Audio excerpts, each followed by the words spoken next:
Now is reality. That's right. Nature's only worldview illuminates salient responsibilities, engages awareness, letting it transform you. Now is presence. Yes, nature's only worldview inspires sincere poise, respecting engagements since experience nurtures confident expression. Now is open. That's right. Nature's only worldview informs subtle observations, plainly exposing necessities.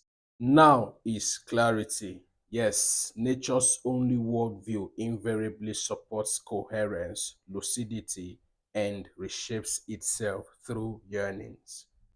Now is choice. That's right. Nature's only worldview identifies substantial commitments. However, only intention confirms engagement.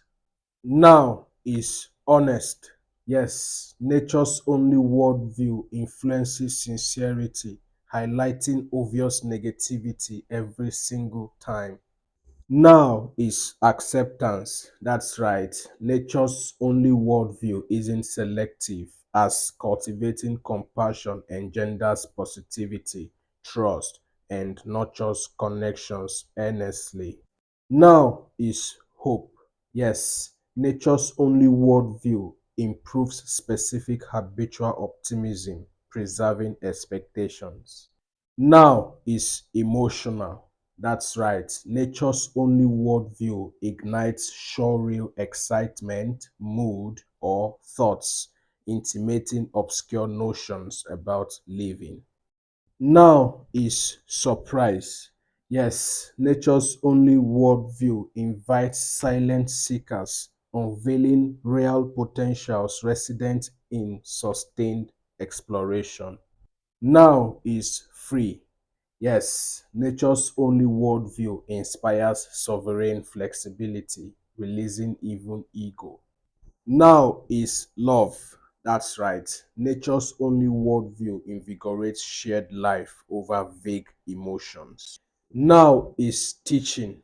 That's right. Nature's only worldview identifies sparks that enrich awareness, carefully honing insights, navigating growth. Now is young. That's right. Nature's only worldview illuminates subtle yearnings, outlining unique narratives gradually. Now is mature. Yes, nature's only worldview is strictly mindful and truly unifies resonant experiences. Now is